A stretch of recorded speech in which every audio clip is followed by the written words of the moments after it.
Good afternoon student. मागील तासाला आपण सार्वजनिक आयव्यय आणि खाजगी आयव्यय यातील तफावत दर्शविणारे 4 मुद्दे डिस्कस केले होते. त्यामध्ये पहिला मुद्दा आपण डिस्कस केला होता तो म्हणजे उत्पन्न व खर्चाचा मेळ. खाजगी आयव्यय आणि सार्वजनिक आयव्यय यामध्ये उत्पन्न व खर्चाचा मेळ घालताना खाजगी आयव्ययामध्ये व्यक्ती सुरुवातीला आपलं उत्पन्न पाहून खर्च करतो आणि सार्वजनिक आयव्ययामध्ये सरकार अगोदर खर्च करते, नंतर उत्पन्न प्राप्त करण्याचा प्रयत्न करते. म्हणजे उत्पन्न व खर्चाचा मेळ घालताना सार्वजनिक आयव्यय आणि खाजगी आयव्ययामध्ये डॉक्टर डॉल्टन असं म्हणतात की व्यक्ती हा उत्पन्न पाहून खर्च करतो, तर सरकार हे खर्च पाहून उत्पन्न प्राप्त करते. त्यानंतर दुसरा मुद्दा आपण पाहिला होता उत्पन्नाच्या साधनामधील फरक. खाजगी आयव्ययामध्ये उत्पन्न प्राप्त करून देणारी साधनं ही तोकडी असतात, ही अतिशय मर्यादित असतात, अतिशय कमी असतात. तर सार्वजनिक उत्पन्न प्राप्त करून देणारी साधनं, सरकारला सार्वजनिक उत्पन्न प्राप्त करून देणारी साधनं ही अधिक असतात. म्हणजे खाजगी आयव्ययामध्ये उत्पन्न प्राप्त करून देणारी साधनं ही कमी असतात, तर सार्वजनिक आयव्ययामध्ये उत्पन्न प्राप्त करून देणारी साधनं ही अधिक असतात. त्यानंतर तिसरा मुद्दा आपण डिस्कस केला होता तो म्हणजे अंदाजपत्रकातील तफावत. खाजगी आयव्यय आणि सार्वजनिक आयव्यय यामध्ये अंदाजपत्रक तयार करीत असताना दोन्ही अंदाजपत्रकामध्ये आपल्याला तफावत दिसून येते. ती म्हणजे खाजगी आयव्ययामध्ये व्यक्तिगत अंदाजपत्रक, व्यक्तीचं अंदाजपत्रक हे शिल्लकी अंदाजपत्रक असतं किंवा संतुलित अंदाजपत्रक असतं. परंतु सार्वजनिक आयव्ययामध्ये अंदाजपत्रक तयार करताना सरकार मात्र नेहमी तुटीचे अंदाजपत्रक तयार करते. सरकारला नेहमी तुटीचं अंदाजपत्रक तयार करणं आधुनिक काळामध्ये हिताचं वाटत आहे. त्यामुळे सरकार तुटीचं अंदाजपत्रक तयार करते, तर व्यक्तीला मात्र नेहमी शिल्लकी किंवा संतुलित अंदाजपत्रक हिताचं वाटते. म्हणून व्यक्ती खाजगी आयव्ययामध्ये शिल्लकी किंवा तुटीचं अंदाजपत्रक तयार करते. म्हणजे सार्वजनिक आयव्यय आणि खाजगी आयव्यय यामध्ये अंदाजपत्रक तयार करीत असताना दोन्ही अंदाजपत्रकामध्ये आपल्याला तफावत दिसून येते. त्यानंतर उद्दिष्टांमधील तफावत. सरकारी खर्च करीत असताना आणि खाजगी खर्च करीत असताना दोघांच्या उद्दिष्टामध्ये तफावत आपल्याला दिसून येते. सरकार आवश्यक बाबीवर खर्च करीत असते आणि जनतेच्या कल्याणासाठी, जनतेच्या हितासाठी सरकार खर्च करीत असते. याउलट व्यक्ती मात्र अन्न, वस्त्र, निवारा आणि नफ्याच्या उद्देशाने खर्च करीत असते. आणि सरकारचं नफा मिळविणे हे उद्दिष्ट नसते. सरकार जनतेचं हित साध्य करण्याचं उद्दिष्ट समोर ठेवून खर्च करीत असतं. म्हणून सरकारचं खर्च करण्याचं उद्दिष्ट हे जनकल्याण हे असतं, तर व्यक्तीचं खर्च करण्याचं उद्दिष्ट अन्न, वस्त्र, निवारा मिळविणे आणि नफा मिळविणे हे असतं. अशा पद्धतीनं आपण हे 4 पॉइंट खाजगी आयव्यय आणि सार्वजनिक आयव्यय यातील तफावत दर्शविणारे आपण पाहिले आहेत. या तासामध्ये आपण आणखी 2 पॉईंट पाहणार आहोत, 2 मुद्दे या ठिकाणी पाहणार आहोत. खाजगी आयव्यय आणि सार्वजनिक आयव्यय यातील तफावत दर्शविणारे 2 मुद्दे आपण पाहणार आहोत. त्यामध्ये पहिला मुद्दा तो म्हणजे भविष्यकालीन तरतूद. भविष्यकालीन तरतूद. व्यक्ती वर्तमान काळाला, वर्तमान स्थितीला अधिक प्राधान्य देतो.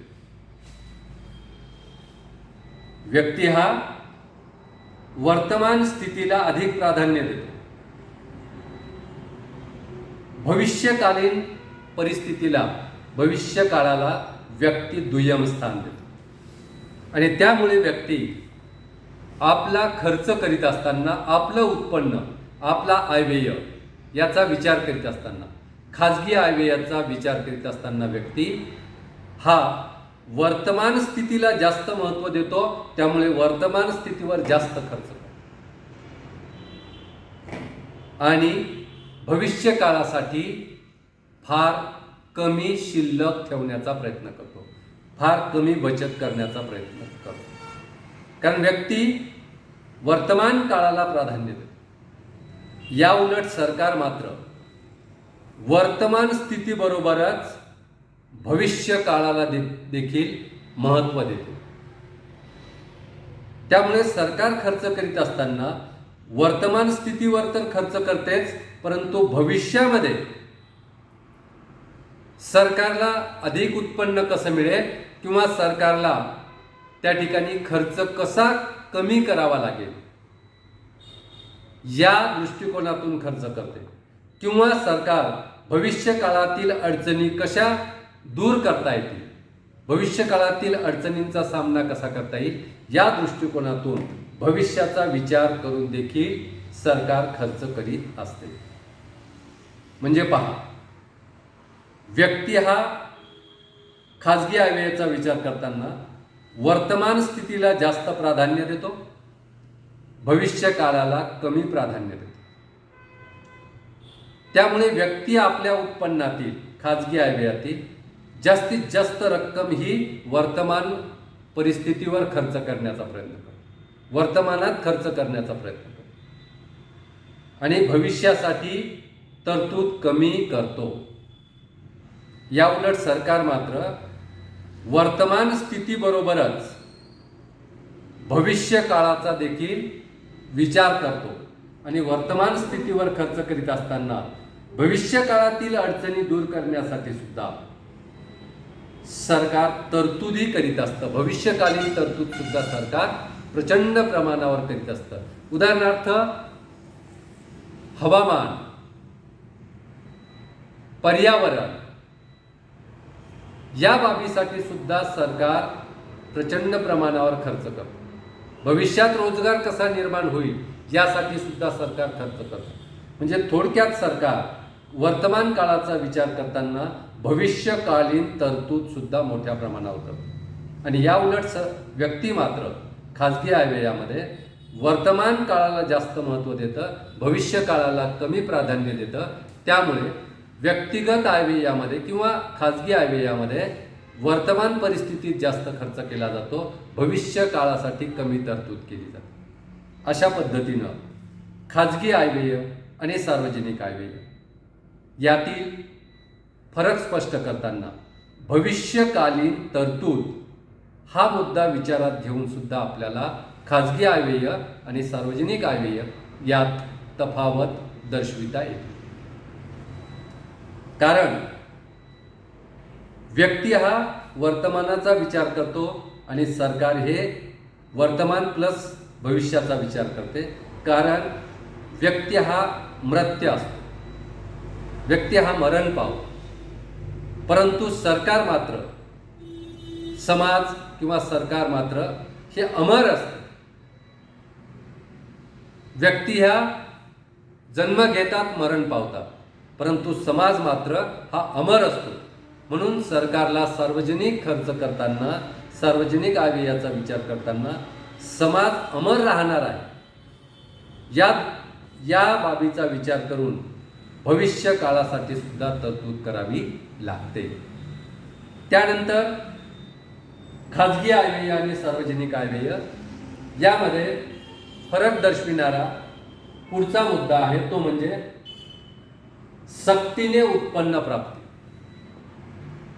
सक्तीने उत्पन्न प्राप्ती या बाबीवरून, या मुद्द्यावरून सुद्धा आपल्याला खाजगी आयव्यय आणि सार्वजनिक आयव्यय यामध्ये तफावत दर्शविता येते. सक्तीने उत्पन्नाची प्राप्ती. खाजगी आयव्ययामध्ये सक्तीने उत्पन्नाची प्राप्ती करता येत नाही, परंतु सार्वजनिक आयव्ययामध्ये सक्तीने उत्पन्नाची प्राप्ती करता येते.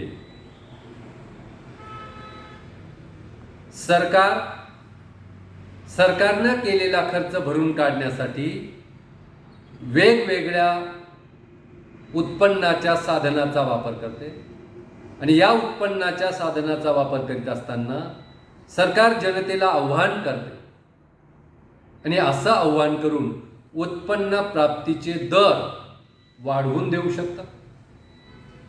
आणि सरकार अशा पद्धतीनं जनतेला आव्हान करून उत्पन्न प्राप्त करते आणि जर समजा जनतेनं सरकारच्या आव्हानाला प्रतिसाद दिला नाही तर सरकार सक्तीने उत्पन्नाची वसुली करू शकते. उदाहरणार्थ, सरकार अधिक उत्पन्न प्राप्त करण्यासाठी नवीन साधनाचा वापर करते किंवा कर आकारणी करते, कराचे दर वाढवून देते. मग अशा वेळेस सरकार लोकांना कर भरण्यासाठी आव्हान करते आणि असं आव्हान केल्यानंतर जर सरकारने आव्हान करूनही लोकांनी कर भरला नाही तर सरकार सक्तीने तो कर वसूल करू शकते.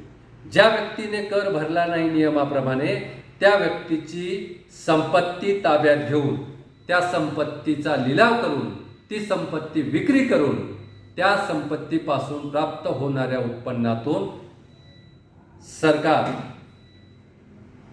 सार्वजनिक उत्पन्नाची सक्तीने प्राप्ती करू शकते. परंतु खाजगी व्यक्ती मात्र अशी सक्तीने उत्पन्नाची प्राप्ती करू शकत नाही. कारण मुद्रा वसुली किंवा पैसा वसुली करताना वसुलीचे जे प्रमाण आहे आणि ज्या पद्धती आहेत त्यावर व्यक्तीला मर्यादा येतात. खाजगी उत्पन्न प्राप्त करीत असताना मुद्रा वसुली प्रमाण आणि पद्धती यावर व्यक्तीला मर्यादा येतात.